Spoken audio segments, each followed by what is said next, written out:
Joshua Miller pulled his horse to a stop, the animal's breath clouding in the frigid Montana air.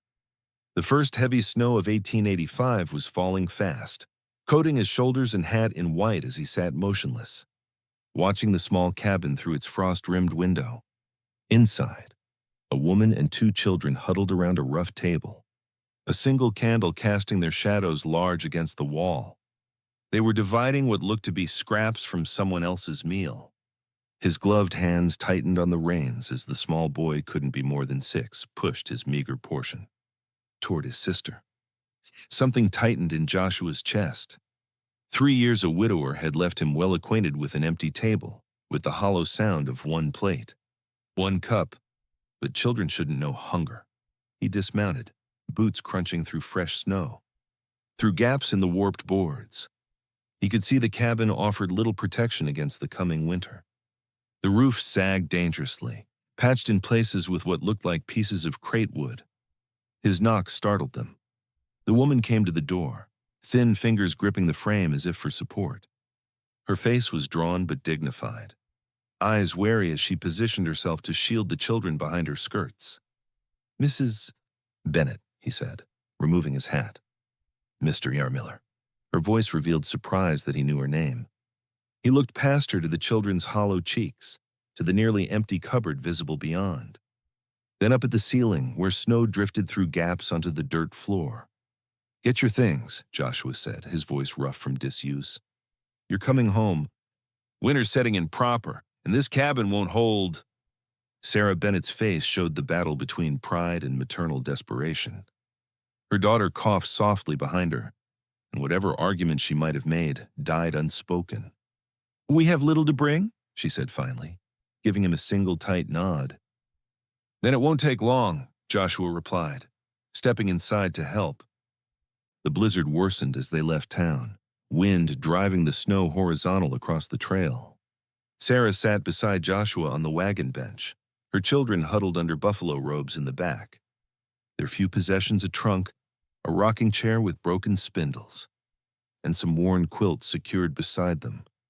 "Your husband," Joshua said, eyes fixed on the fading trail. "Mining accident."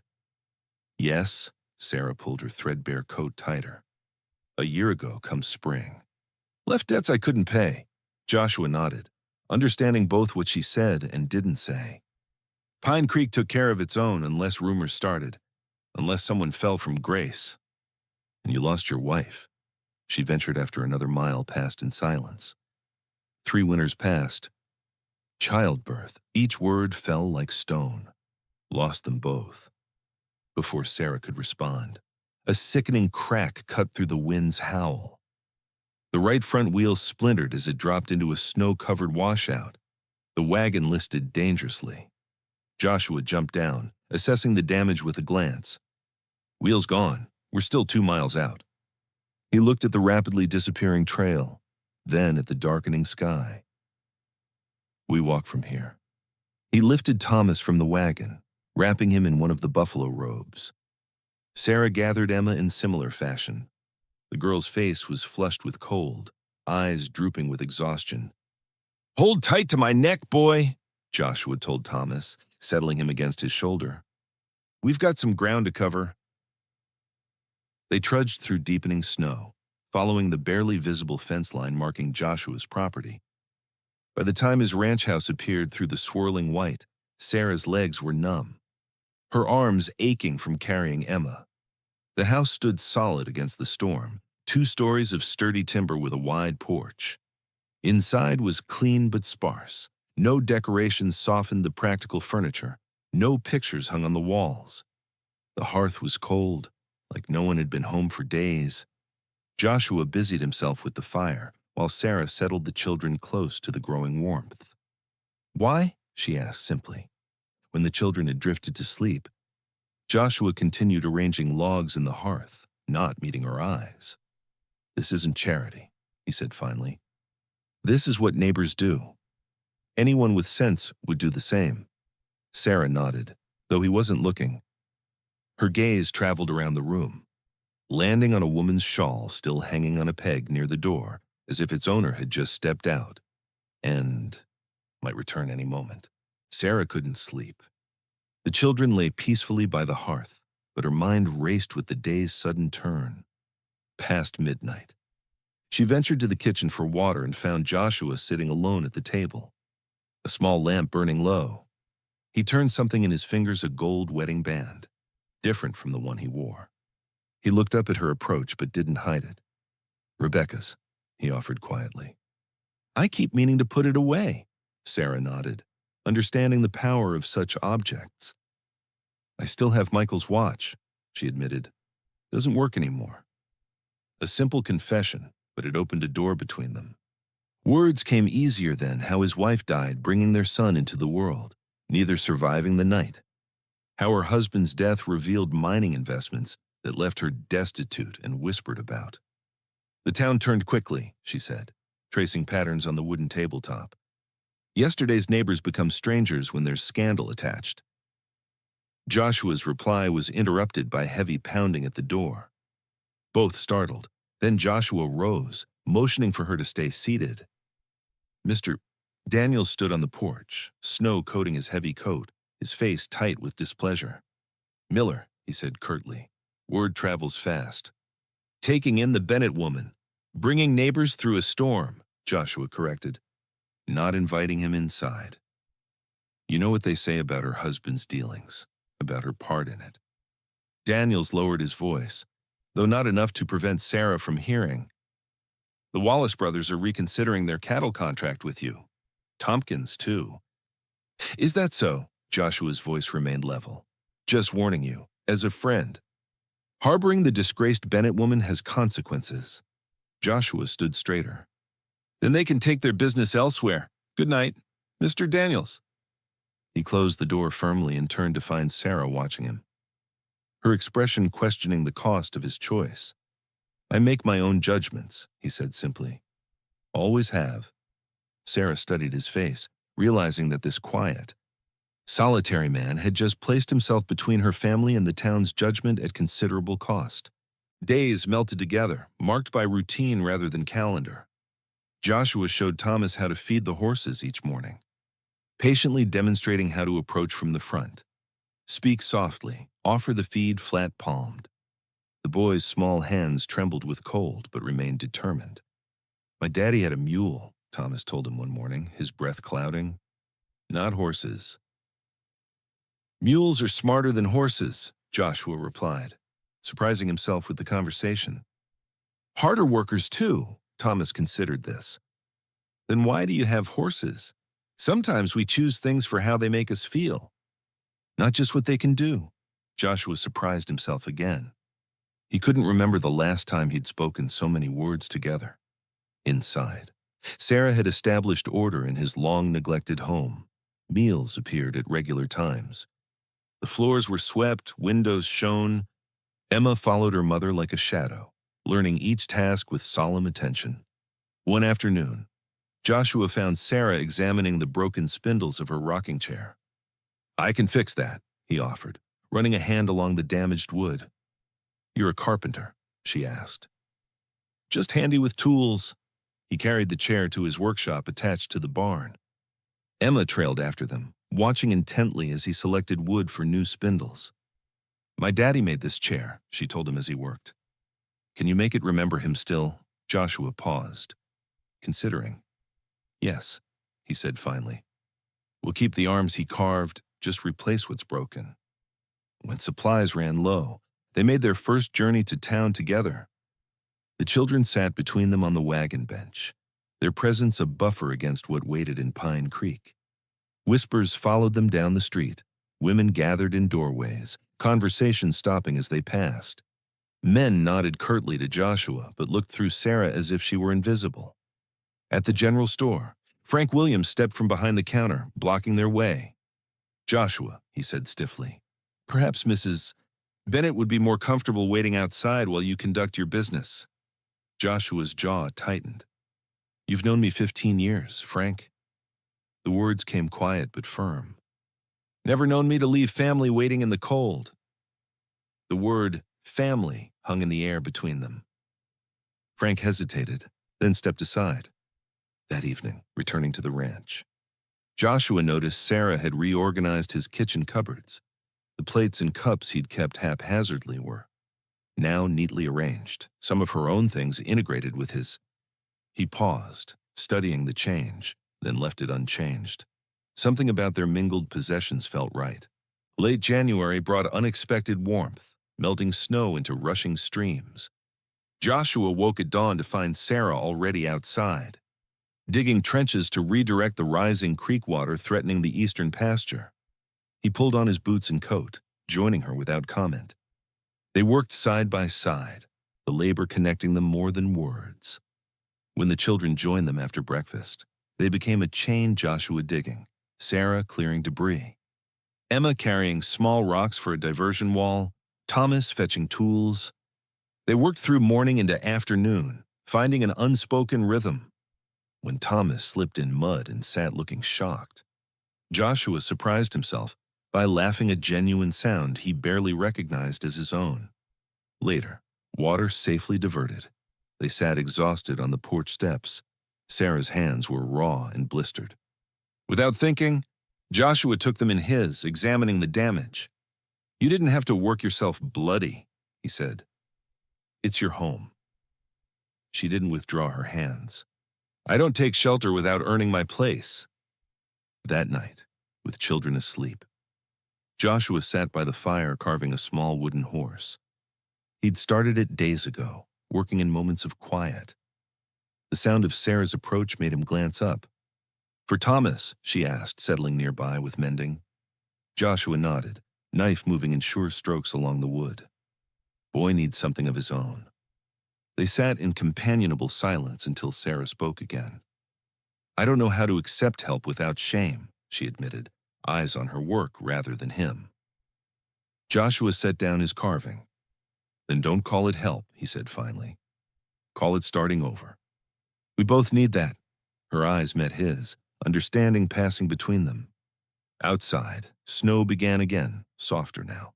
As Joshua leaned forward, their first kiss was tentative, questioning. Their second was an answer. February brought clear skies and bitter cold. Sunday service at Pine Creek's small church offered the only social gathering most residents attended. Through winter, Joshua had rarely gone since Rebecca's death, but now he stood outside the white clapboard building, helping Emma and Thomas down from the wagon. Several parishioners nodded cautiously as they passed. Others turned away. The hour in church passed without incident, but as they gathered to leave, Harrison Blake, the town banker, cornered Joshua while Sarah waited with the children by the wagon. "Bold move, bringing her to church," Harrison said, loud enough for nearby folks to hear. "Woman whose husband swindled half the mining investors in town." "That's her husband, not her," Joshua replied evenly. "Wives know their husbands' affairs," Harrison countered. "She's unfit company, Miller." "Surprised you can't see it." Throughout the following week, the consequences became clear. 2 cattle contracts canceled. The blacksmith suddenly too busy to repair Joshua's plow. Emma came home from her first day at school with tears streaming down her face, refusing to say what had happened. On Thursday, Robert Collins, Joshua's friend since boyhood, rode out to the ranch. They sat on the porch, passing a coffee cup between them as Robert delivered the town's verdict. "It's nothing personal against the woman," Robert insisted, "but folks have long memories. You're tying yourself to scandal. They're just people fallen on hard times," Joshua said. "Maybe so. But your business is suffering. You're standing too." Robert leaned forward. "Send them on their way come spring. This will blow over." That night, doubt crept into Joshua's heart. Standing by the window, watching Sarah hang laundry in the yard, he wondered if he was doing her family a service or a disservice by binding their fate to his. When she came inside, he couldn't meet her eyes directly. "Perhaps when spring comes," he said, voice strained, "you might find better prospects elsewhere." Her face showed the betrayal his words inflicted. She stood motionless in the doorway to the children's room, back straight despite the blow. "We've outstayed charity before," she said quietly. "We'll begin packing tomorrow." Dawn found Joshua standing at Rebecca's grave in the small cemetery behind the church. The eastern sky showed first hints of spring, pale gold washing across untouched snow. He'd come alone, seeking clarity. "I'm afraid," he admitted to the silent stone. "Not of loving again, of failing again." Wind stirred the bare branches above. "I couldn't protect you. Don't know if I can protect them." Back at the ranch, Sarah methodically folded the children's few clothes, explaining they would leave when the weather turned. Emma helped solemnly. Thomas stared out the window toward the barn where Joshua had been teaching him to groom the horses. "Will Mr. Miller come with us?" he asked. "No, sweetheart." Sarah kept her voice steady. "This is his home." "But he needs us," Thomas insisted with a child's certainty. He didn't smile before. Now he does. Before Sarah could answer, Emma called out in alarm. Thomas had suddenly gone pale, swaying where he stood. By the time Sarah reached him, he burned with fever, collapsing in her arms. Joshua returned to find Sarah bathing Thomas's forehead with cool cloths. The boy's breathing shallow and rapid. "Fever came on sudden," she explained, fear evident beneath her calm exterior. "He was fine this morning." Joshua rode immediately for the doctor, but returned alone. "He's delivering a baby 20 miles west," he reported grimly. "Left medicine and instructions." Through the night, they worked as one, Joshua preparing the remedies the doctor had provided, Sarah coaxing spoonfuls between Thomas's parched lips. Hour after hour they kept vigil, speaking little but moving in instinctive cooperation. Near dawn, Thomas's fever broke. As pale light filtered through the window, the boy opened his eyes, weak but present. Exhausted. Sarah rested her head briefly against Joshua's shoulder. "I can't lose another family," he confessed, the night's fear breaking something open inside him. "And I can't stay as your charity," she whispered back. Joshua took her hand across Thomas's sleeping form. "You belong here, all of you." His calloused thumb traced circles on her palm. "Not as charity as my heart's choice." Sunday morning found the church pews filled early, anticipation humming through the congregation. Joshua's entrance created an immediate silence, every head turning to watch his deliberate walk to the front pew. He sat alone, hat on his knee. After service, as people began to disperse, he stood. "Might I say something?"